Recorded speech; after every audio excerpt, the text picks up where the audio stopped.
All right, thank you for staying with the Monday Report. Let's start that discussion and look for the lasting solutions to this vicious cycle, which we call it, because we know we're starting from the floods, we'll go to the drought, and the cycle continues. What is the lasting solution? My guests are still with me in studio. Bernard Degila, Head of Disaster Operations, Kenya Red Cross; Jerotich Sei, Active Citizen; Bramwell Simiyu, Chief Officer, Disaster and Risk Management, Nairobi City County; and Patrick Analo, Acting County Secretary, Nairobi City County. He's also a planning expert. Thank you for staying with us here. And Bernard, let me bring you back into this. Has the mitigation measures been effective? You just mentioned that you sent out about 19 million warning texts before the floods hit, but we still have about 49 IDP camps, more than 23,000 affected. Is it time to change tack?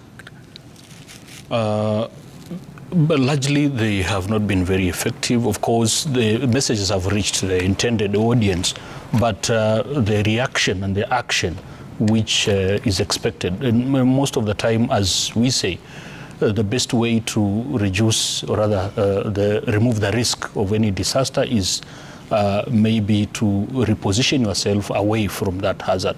And in this case, therefore, is to be able to do what we call preemptive displacement or evacuation. We expected those at high risk of the effects of floods to move away in safer areas, as we indicated in the messages. However, they have not. And if you look at the dynamics, it's, we may simply say that, as you can see in our records, most of those who are affected seriously, they are those who do not have any alternatives, both around shelter, alternative land, alternative settlements. Yeah. They're the ones who are really affected, because then they can't move to any alternative places. So they are forced to stay there, and that's where they find themselves. Yeah. And largely, we can say that is why some of the communication has not taken effect. However, yeah. Some of the effects are really obvious, and they can be able to be prevented. For example, as we are seeing, drivers driving in a lot of water. You see people walking in water. These, just disregarding the basics, then leading to loss of lives and injury. So we expect maybe in future to do more awareness and by, for example, sharing the records of the effects in terms of loss of lives, loss of property, injuries, which is, again, we can use as examples for the community. These 35 fatalities that you mentioned, over a period of how long, and which parts are most affected? This is since we started the March, April, May rains, sometimes in the second week of March. Okay. You remember the first weekend in Nairobi alone, we had 10 lives lost. Okay. In Nairobi alone. And most of them are vehicles being swept away, people drowning while they are walking, while they are riding, the borders trying to drive through water. And this is, again, total disregard of this. But I want to say, maybe briefly, quoting some example, we did in 2018-2019, working with the national government, we did some resettlement of population which are very prone to floods in Magarini, Kilifi, where we built some 920 houses using some simple approach where we do like an emergency, but we use the local communities. Yeah. We support them to build the houses using local materials. Okay. We spent around 300,000 per house. And over the time, we have identified, like this season, only 80, the whole El Nino season, only 80 households were affected by floods. Okay. And every time we used to have 1,000, 100. In that specific region? In that sub-county. All right, let me bring in Sei on this. Sei, we talked about the response. How has it been in your assessment? Because we've moved from prevention to mitigation, now we are trying to respond. How has it been? You know, first of all, and having an emergency response and humanitarian background myself, if we go to Tana River and it's flooding, you're looking at a disaster where people need to be evacuated to higher ground. You cannot translate that kind of emergency to Nairobi. Because in Nairobi, you're not evacuating people to higher ground. You're evacuating people who are located and settled in and on places where they should never have been in the first instance. You see, when we are talking about disaster response, we have to separate between natural disasters and complex man-made, human-made disasters. And that is why Nairobi as an ecosystem is very important to study. And even the informal settlements where we are saying they're flooding, aren't they still within the jurisdiction of Nairobi? If I were to ask the question, where is the outline of a plan for Nairobi County drainage? Where is it? Within the framework of local area development plans. And this drainage plan has to stretch across every single environ in Nairobi. If we do not have local area development plans, how do we drain the water? And let us also address the fallacy that it is only in informal settlements that you have this flooding. We see Kimau, an informal settlement. You saw people up to their thighs in water yesterday.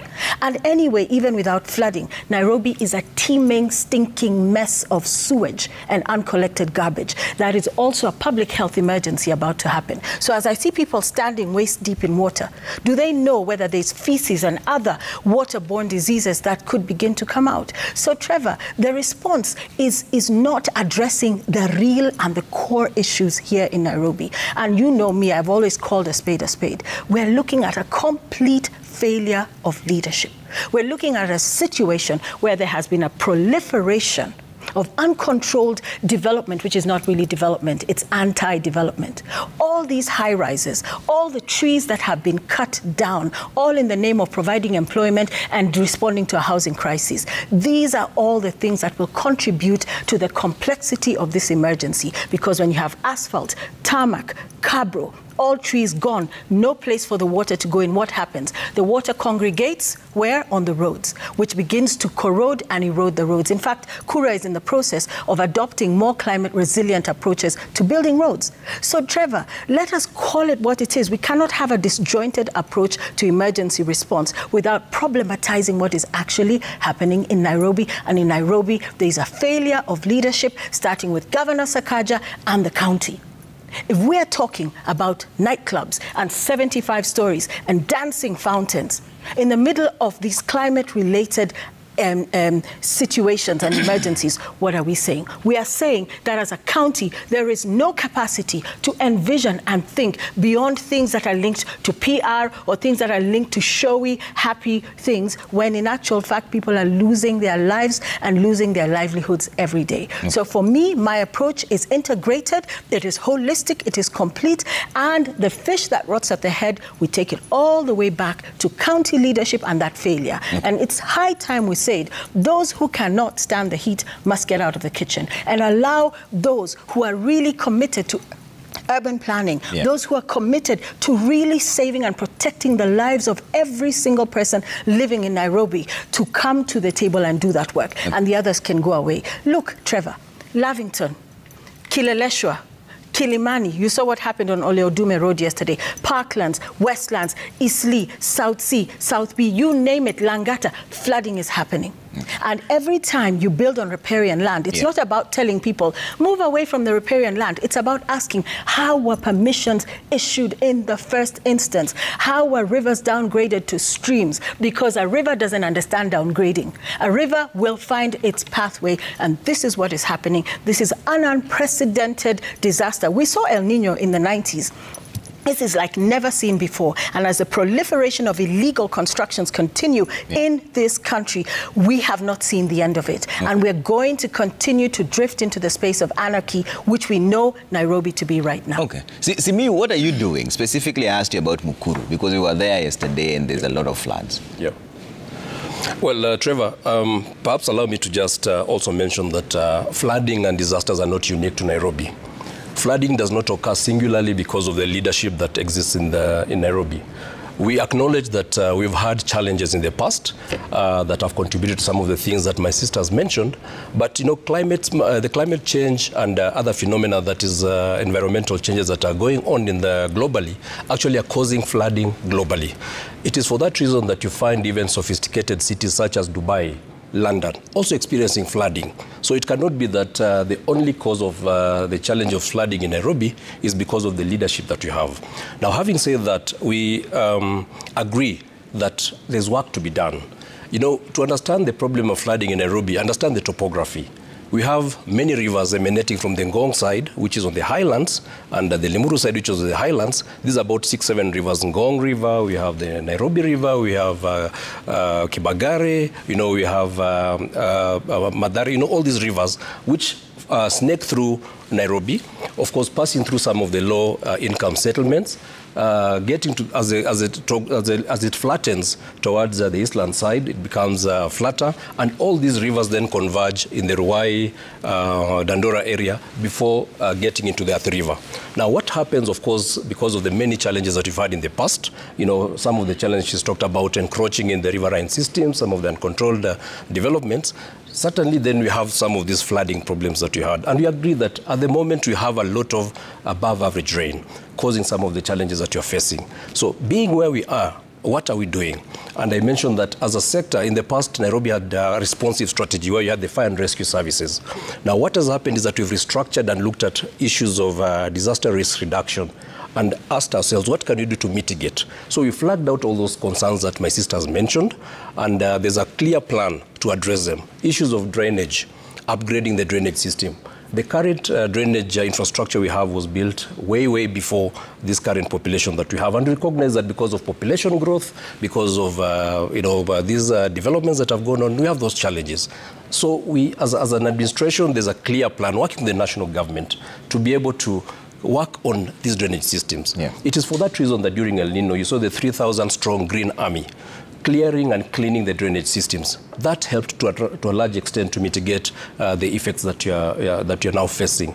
We also recognize that because of the settlement along the riparian lands, particularly in the low-income settlements, we must work with the communities for them to understand the perils of settling in such areas. And for us, we've said that we must build community resilience. Let the community be the first line of defense in terms of understanding that when the rains come, it is in their own good to evacuate to what she's calling the safer grounds. It is in their own interest to avoid crossing some of the flooded areas. It is in their own interest, indeed, to be the ones that champion any changes, any behavior that would cause this problem. So as a county, as I mentioned, we have a two-pronged strategy. One is infrastructure focused, work on the drainage system, clean the bushes. And this is why I also appeal to the members of the public to take the responsibility of being the first in line to ensure that they don't throw garbage. But this is all long term. No, this is short term. This is happening right now as we speak. But this morning, Mukuru are flooded right now. Yes. So what is happening in a place like Mukuru? You're deploying, from an infrastructure perspective, we are deploying the backhoes, you're deploying the excavators to be able to, sort of clear areas that need that kind of intervention. Are you able to do this across board? Because we also saw Ledume Road was flooding, Parklands was flooding. Yes, but also to mention that actually the challenge is not just limited to the low-income settlements. We have areas like Brookside and Kibagare, which experience the same flooding. The Elite Court example you've given is also a good concern. But these are historical challenges that we've inherited as an administration, and we must start somewhere to be able to address this. And for me, the most important strategic decision is to have a plan and have a disaster management department that clearly understands the approach he's talking about. That we must focus on mitigation, prevention, ensure that we have efficiencies in response, but more importantly, partnering with agencies such as the Red Cross to have a very clear plan for humanitarian support. And that's why we're working with them on matters of healthcare. The CHPs are on the forefront to make sure that you don't have these secondary hazards arising.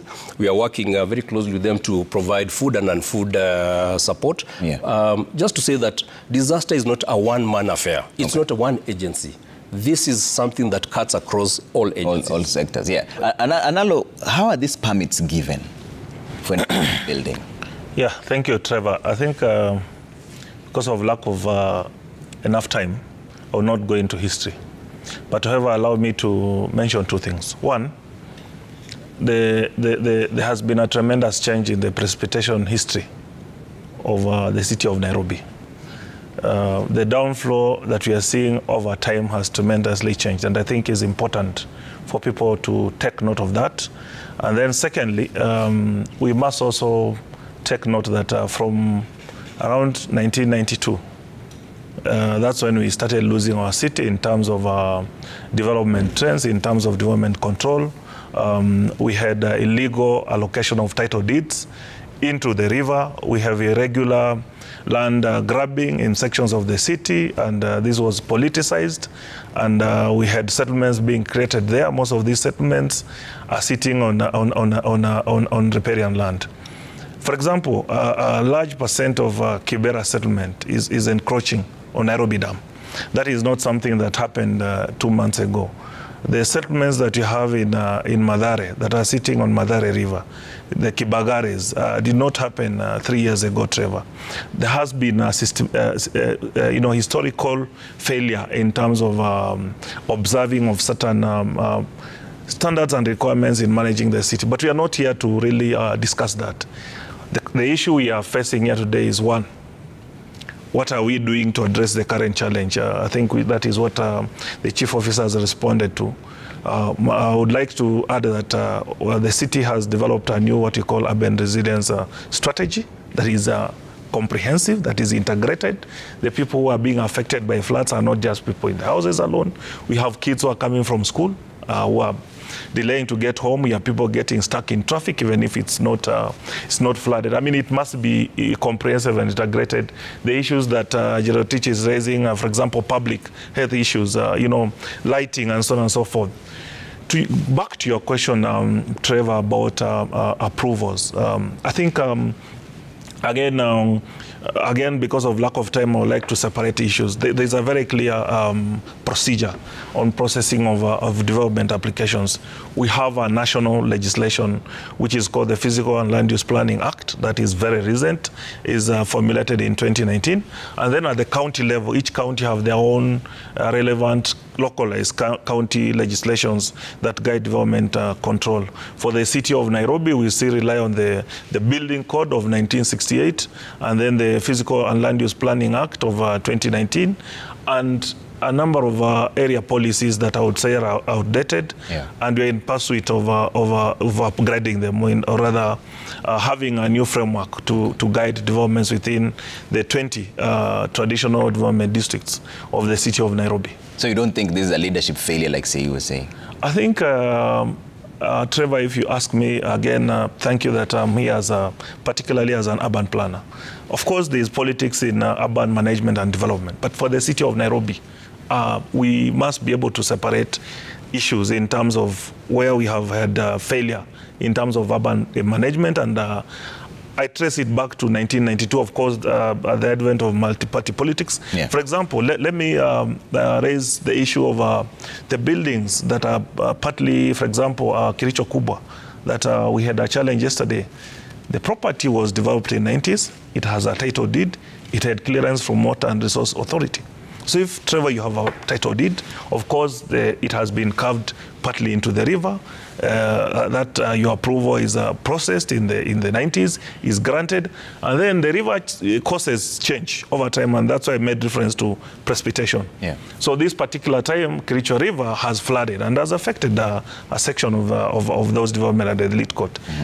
In parklands, the same thing. So I think it's important to separate governance issues. Of course, we are as a city where we welcome constructive criticisms that can help us to improve our systems. Yeah. But I think it's also important to put this conversation into But as an urban planner yourself, you know there are several high-rise buildings that are coming up in this regime. Yes. And then there's also the plan to expand the sewage and the drainage lines. Yes. Which one comes first? Aren't you supposed to expand the sewer line first before the buildings come up? Trevor, or the buildings coming up, then the sewer line? Yeah, Trevor, I think, for example, we've discussed the question of Mukuru.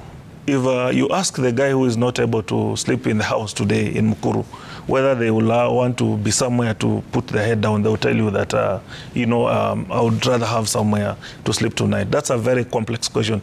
It's a chicken and egg question. Of course, the ideal situation is first to have infrastructure, and then you put developments in place. But you have a city that is barely 60 years old, a growing population, a stressed urban municipal budget in terms of development control planning and land use planning. Then you have sections of the city that are informal in terms of land ownership. It becomes even a challenge to regulate them as a legal entity. You have sections that are in the hands of criminal gangs. So I think if you ask me, strictly speaking, we chew the gum as we walk. Okay. You're bringing Venant on this. What are your projections now? Because I'm starting to look now at the solutions going forward. What are you projecting as the Kenya Red Cross? How bad is this going to be? The Meteorological Department has said this week there'll be flooding. Sure. What numbers are you looking at? Yeah, thank you, Trevor, and all said and done, and thank you for focusing a lot on Nairobi. And the reality is here. We are in an emergency, we are in a disaster, and the flood disaster for that matter. According to the prediction, more rains are expected in the central Kenya highlands, the west of Rift Valley highlands. We are also monitoring rains as far as the southern Ethiopia, which normally causes havoc in Mandera and Wajir. So as at now, we were looking at 30,000 households uprooted from their households, or rather from their homes. But if it continues, and the initial indications are that the peak period of these rains is going to proceed up to maybe early weeks of May, then we are likely going to see beyond that 30,000 households. But as at now, we are preparing to respond to 30,000 households which are uprooted from their homes. And I just want to say also, we have been responding to the similar situation since El Nino. And if you look at the infrastructural rehabilitation, including up to household level for the individual houses, they have not had a chance to do much repairs. So most of the communities are very vulnerable. But beyond that, resources were really diminished during the El Nino. So we are starting these floods from a very weak point in terms of responding to emergency around resources. But we have the platforms, we are technically ready to work with all partners. We started meetings with the national government and particular county governments, but we have the platforms and ready and the capacity to be able to respond to the needs of those affected. Okay, but say, is this where our problem really lies? Because I feel like we vastly underestimate these tragedies that befall us as a country. Kenya Red Cross is predicting more than 30,000 households. We know even now we're already at 24,000 households, so we can guarantee it will be more than that. Then we don't put in enough resources because we vastly underestimate the impact of the tragedies that will befall us. We've seen even this with El Nino. There was a very casual and cavalier attitude towards it, that it's not going to be that bad. Then it really became bad. Is that where our problem is, that we vastly underestimate our calamities, or is it that we deliberately do that? I think calamities are often under-resourced, and one of the things that I agree with you, my brother, is that life-saving measures have to be put in place. So once an emergency has happened, we need to go in and put the necessary measures in place, save lives. But what happens is after that, along that continuum, instead of going into a space of sustainable development within the framework of the climate change space that we're currently experiencing, we forget. And we go back into other business as usual. And when I come back to my brothers from the county, that is where I take great exception. In fact, when I'm listening to you, it sounds theoretical, like you're being interviewed for a job or trying to describe what it is you're going to do further down the road. Now, if we are going to talk about 1992, and talk about Mukurus. Maybe we should call Nairobi Mukuru kwa Sakaja, so that maybe we can talk about the whole of Nairobi and not confine ourselves to just the low-income settlements. Look at Likoni Lane, Dennis Pritt Road, where permissions have been granted and they're building on riparian land. Look at there, Arboretum, where there's that petrol station and a line of shops that have come up. Look at every single place. Are we waiting 32 years down the road for some planner in future to be more known what happened in 2024. This administration has been in office already for a year and a half, almost 2 years. And we cannot harp on about the past, get stuck in the past. Even the governor himself said, what Kidero did, what Sonko did, what NMS did, he's part and parcel of all of that. So he takes responsibility and he's accountable. Are you telling me, Trevor, that if something goes wrong in the country today, we will firewall the president and say, no, he's not responsible, let us separate leadership from this? I do not buy that, never have and never will. The president is a vision bearer for what happens in this country, and we therefore hold him accountable. Why can't we do the same for governors? So in this particular instance, where there's an absence of leadership, an absence of capacity, a complete vacuousness in areas of planning, this is what you have. So when we talk, I've asked, where's the drainage plan?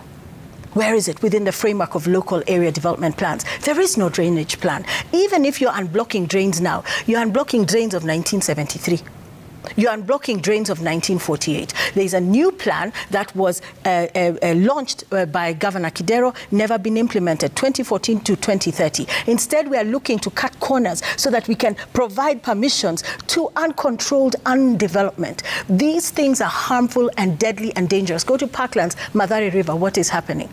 We cannot say that we are going to deal with problems retroactively. We have to come into our power now as citizens, and that's why I'm here as an active citizen, not as an employee of the county, not as an employee of the Red Cross, to say some of these buildings must come down on the watch of this particular administration, failure to which they're either complicit in the continued destruction of Nairobi or beneficiaries or something like that. Because if we do not make an example, and I say in my campaigns, moratorium on all construction, every one of these high rises, which are illegal, by the way, because 1973 zoning still applies, are pockmarked with boreholes. What is that doing for soil stability? We just need a slight tremor, a certain number on the Richter scale, and then we will have an unprecedented disaster in Nairobi for us to say, oh, well, you know, now we'll work on plans, let's evacuate people and we'll be dead. Maybe some of us here will be dead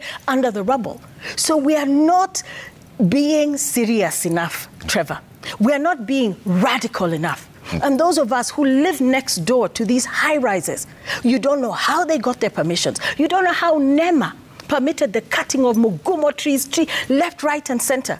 You don't understand how beacon to beacon permissions have been given. And I agree, the rivers are flooding upstream. But when they come into the city, where do they go?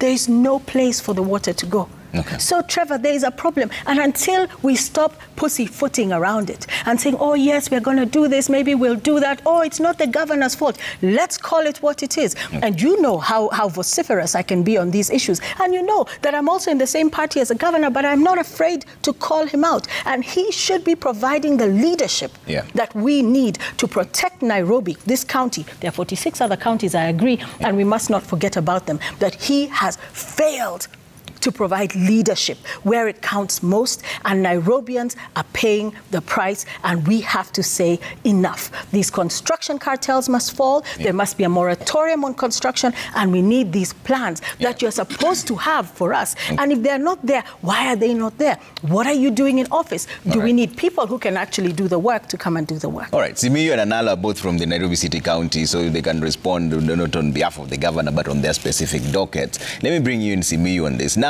we're in this situation now. Have you mapped out the regions of Nairobi? Do you know that the coming week there's going to be floods? Do you know what is needed, where, and how it's going to be done? Because that's the first step to ensure that the crisis doesn't escalate. Yes, Trevor, I think since today's topic was really about disaster management, I'd like to focus on that and say that since we found ourselves in this hole, what is it that you're doing as a county government to be able to get ourselves out of that hole?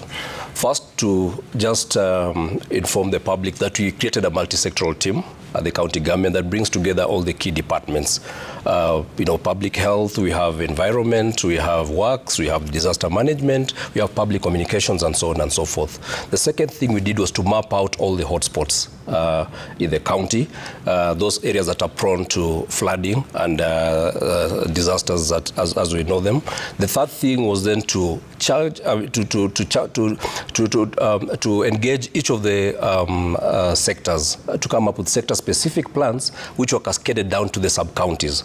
Again, to realize that Nairobi is not homogeneous.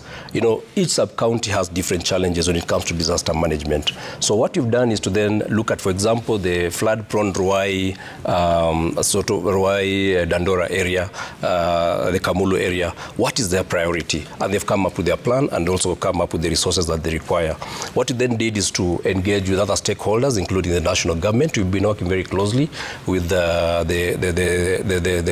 regional, the RCs and the DCCs who form part of the sub-county disaster management teams to be able to identify these challenges, identify what the solutions are, and where necessary, then escalate the resource requirements to the county level, where we're able then to put together, be they excavators, be they backhoes. And just to illustrate the partnership that we have with the national government in dealing with this, just today we had a meeting with the national government, and one of the resolutions was that we are going to engage the KDF and the NYS for additional hardware to help us to intervene in some of these areas. So we have a very clear plan. We're also working very closely with the administration in terms of public communication.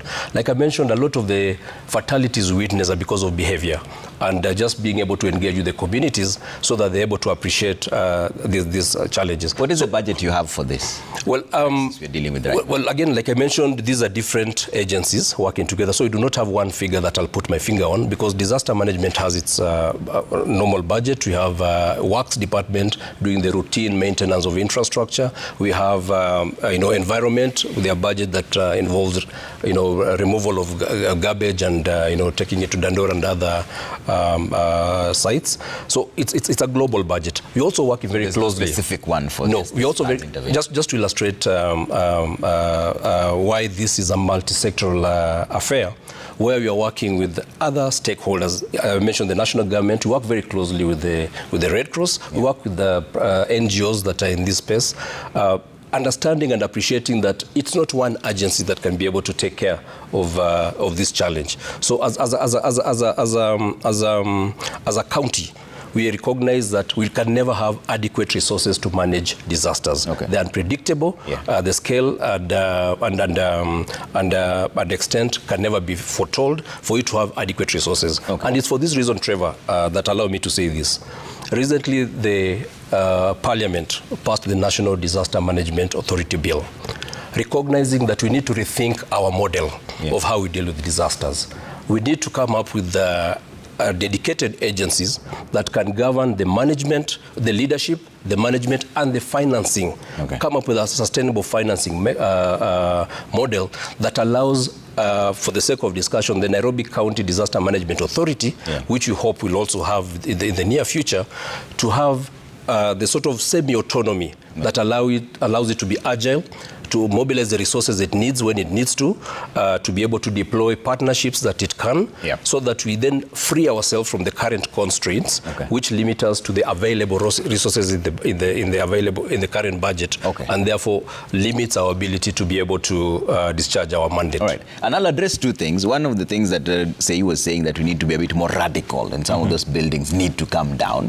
You can address that. And the second one was some rivers downgraded to streams, because when that happens, then it means you allow a closer building to the stream rather than a river, because a river has a required number of meters that you need to be away from. But if it's downgraded to a stream, then you can build closer to it. Is it true that some rivers were downgraded to streams?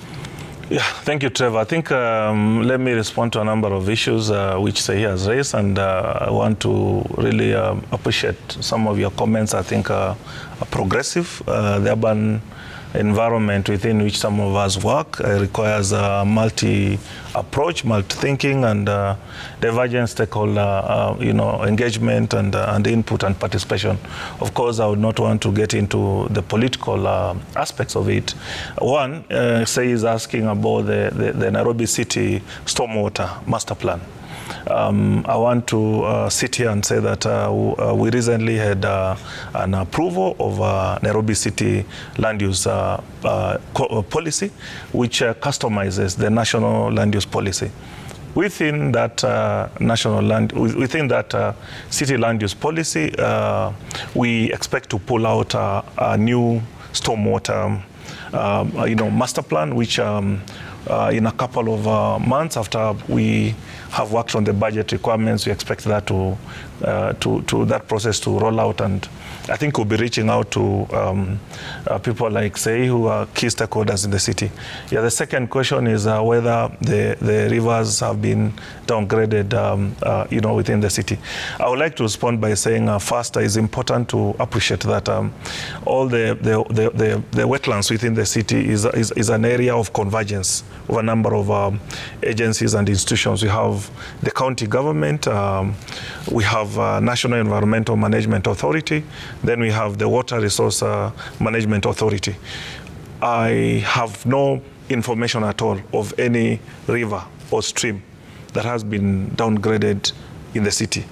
I have information that you have some illegal structures which exist in sections of the city. I think so far since this particular rain season, we've identified two.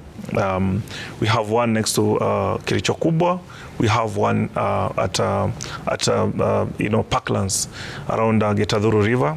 Necessary enforcement action has been put in place. I think, Trevor, let me also take this opportunity to address the issue of broadly what are we doing in terms of development control. During the time when planning had been ceded to Nairobi Metropolitan Services, which was a national government entity, we made an attempt to prepare 5 detailed local area plans, Gerotich, and I'm sure you're aware of that. I don't know why you've not mentioned. We endeavored to prepare a detailed area plan for Woodley, Kilimani, and Kileleshwa districts. We also floated tenders for preparation of a detailed area plan for the Northern Airport Corridor, which is significantly urbanizing with industries and pockets of residential developments. We floated also expression of interest to prepare a plan for Kasarani, and then for Kibera, we even gazetted it as a special area. What we lacked, of course, with Ruai, there were about 6 plans. What we lacked was a budget, Trevor.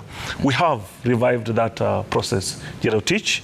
I think upon approval of budget, we will be coming out very aggressively in all these areas to update the new plan, which provided that we must have detailed area plans in order to address the various localized development issues that the city faces. Secondly, Trevor, we have a 2018 Nairobi County Act, which allowed for collaboration and partnership between the city, county, and local estates, residential areas. And Trevor, as we speak, we have been approached by Karen local district to partner with them in updating their local physical development plan, which was prepared in the year 2004 by the county government and the Ministry of Lands. We are currently engaging in discussions upon securing a budget. Yeah. We will be getting down into detailed plan preparation for Kilimani, Kileleshwa, Parklands, South C, South B. There was also again an attempt in 2018 to do a new local physical development plan. Yeah. And I think because of certain and reconcile the issues in the political representation at that time, yeah. That process was bungled. Let me say this, Gerotich.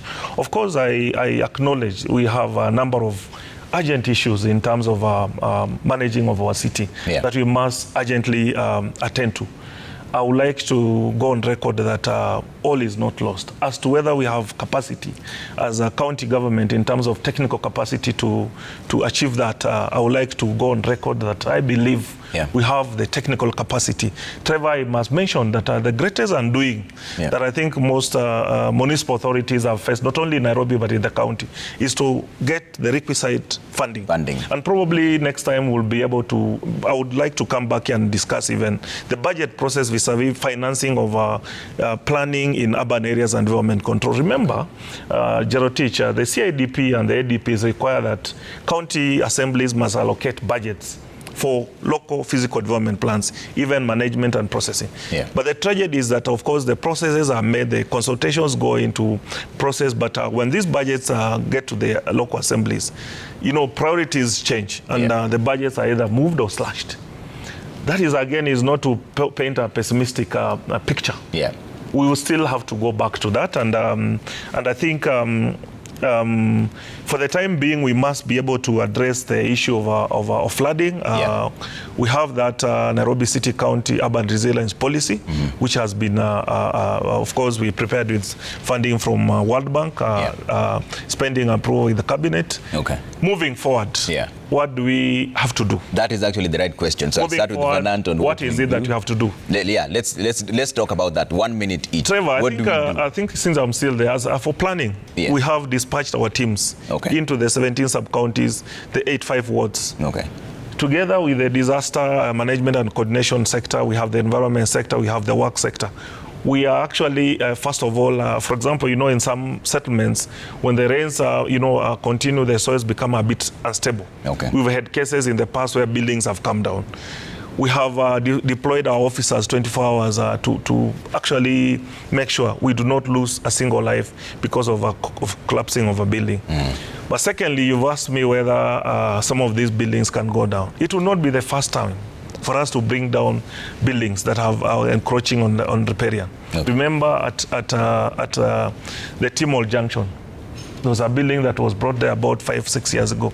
At Taj Mall, because of the outer ring and eastern bypass, issue in terms of circulation of traffic, together with the county government and Nairobi national government, that building was brought down.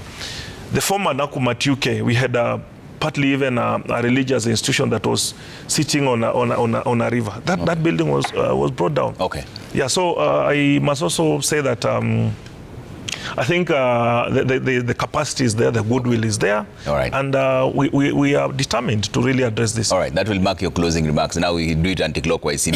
Okay. What do we do now? Just 1 minute as we close. Thank you, Trevor. And again, thanks for this opportunity just to share Nairobi County's vision on how we'll handle disaster management going forward. And I think for me, the starting point is to borrow a leaf from the national government and the recently passed National Disaster Management Authority Bill, which recognizes that disaster management we cannot use the old approach, which was knee-jerk and ad hoc, because that doesn't work.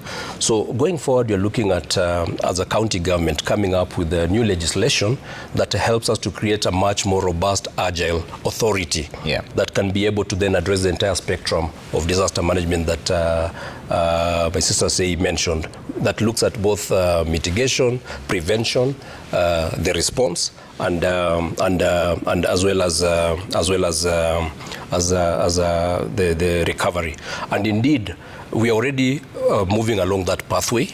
We have a new structure. We have the Disaster Risk Reduction Directorate. We also have the Fire and Rescue Services, which focuses on response. And you're also coming up with the training, what you're calling the training, innovations and development, recognizing that we must embrace technology.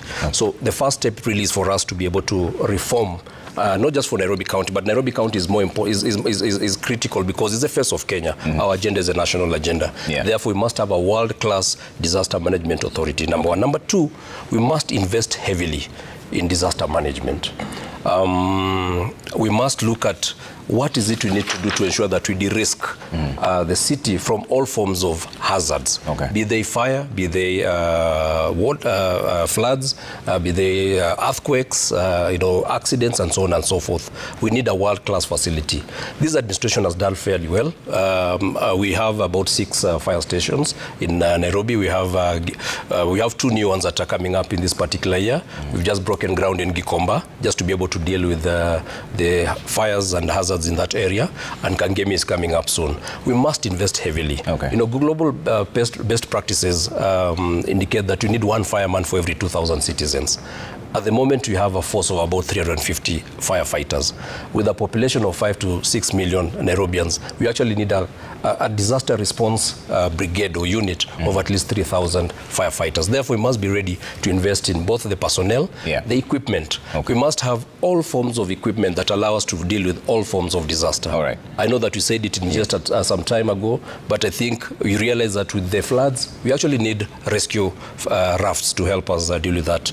The other bit that we need to do after doing the investments is to then mainstream disaster management in our socio-economic planning. All sorts of developments that we do, be they stadiums, be highways, housing projects, we must take into consideration the disaster management aspect, the fire escape and so on, and so forth. As I finish, we must also include disaster management in our curriculum. We need to empower our society, our community, right from the youngest age, for them to understand and appreciate what do they do in certain scenarios. All right. And I think for me, in my view, that would go a long way. But lastly, what do we need to do? We need to be responsible citizens. Okay. The current problem of floodings is just because of dumping, illegal dumping, and just purely bad manners. Okay. And mine is just to appeal to my fellow citizens that, disaster management starts with you in your household. All right. See. Okay. I know there's a lot to respond to, but what do we do now? I'm not going to deviate from my original position, that unless we are radical, and unless we stop being disjointed around what's happening in the city, we will be hitting and missing for the rest of our lives. That is the situation. When we talk even about fire trucks, we need 3,000. How high do those ladders go? Fire engines. Firefighters. How high do those ladders go? When we have illegal 18, 15, 12-story buildings, if there's a fire tomorrow, that's another disaster we'll be discussing. Because why? Those ladders go where? To the 3rd story, the 4th story. They are fit for purpose within the framework of the zoning that currently exists, and that zoning is not the zoning that we have today. When change of use is dispensed like Panadol, I'm not just talking about the illegal buildings on riparian pathways. I'm talking about every single illegal construction in this city, because every tree that is cut, every wall-to-wall, beacon-to-beacon construction that's there creates additional stress and strain, and water has nowhere to go. So if there was a real genuineness to be radical and problematize what's happening in this city, the first thing to do is moratorium on illegal constructions.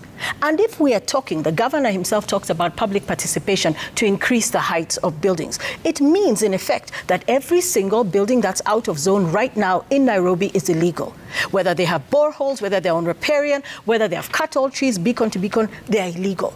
That is a low-hanging fruit. If there are 600 permits, we understand, that have been issued dubiously, and we don't know where these buildings are, what are we saying? We cannot preach water and be drinking wine. We cannot say we're going to do all the following things to protect the city. And when it comes to the sub-county plans, we should have 17 local area development plans that will determine the extent of development that is permitted in each of these areas. So even if you have one for Woodley, and Karen has been pushing hard, long and hard, to update their plan. And they faced a lot of resistance, but now they're going into it. Why doesn't Kilimani have one? So that when somebody tries to build 18 stories next to me, there is no discussion as to is it legal, is it illegal? It doesn't fit in any kind of plan. And so long as we have a planless, chaotic, anarchy-oriented city, you will never be able to manage disaster response. I can promise you that. So really, Trevor, for me, the thing is, we have to look at the whole picture. And we must not take our feet or our foot off the gas until such a time that order is restored in the city. All right. Venant, closing remarks. Yeah, thank you. I want to summarize it that, yes, there's need, of course, to incorporate disaster management in all our development plans, all kind of sector development plans. There's need, of course, to incorporate that very effectively. We don't lack the resources, we don't lack the expertise. It's now to take action. So this is for the larger general disasters. I want to take us back home to what is facing us now. In terms of the flooding, of course, we have seen that we have lost control of our surface runoff in terms of the water because we are creating surface runoff by 10 times almost every day because of the construction which is ongoing. So there's need at least to try and see how we can manage and how we can harness the flood waters and maybe take it into proper use. Every time we see, for example, River Tana, it's starting in Mount Kenya and then it goes down, it passes through very dry areas before it goes to the sea. That is, again, part of the development. But going back again, we need to save lives now. These people who we are saying 30,000 households, these people are most vulnerable. They are children, mothers who don't have any alternatives. They need shelter now. They need food now. They need ways to prevent disease outbreaks now. They need water, clean water now, and every support they can get, including mental health support. So we need to rise up to the occasion and at least do something about now. All right. Thank you all for making time this evening. Venan Digila, Head of Disaster Operations at the Kenya Red Cross, Heritage Sei, Active Citizen, Bramwell Simiyu, Chief Officer, Disaster and Risk Management, Nairobi City County, and Patrick Analo, Acting County Secretary, Nairobi City County, and also urban planning expert. Thank you so much for speaking to us today. We hope you'll head out and there and fix this situation that we're currently facing. Taking a quick break. When you come back, there's still a bit more news to run by you, including the business news. So don't go too far. Here's what's coming up.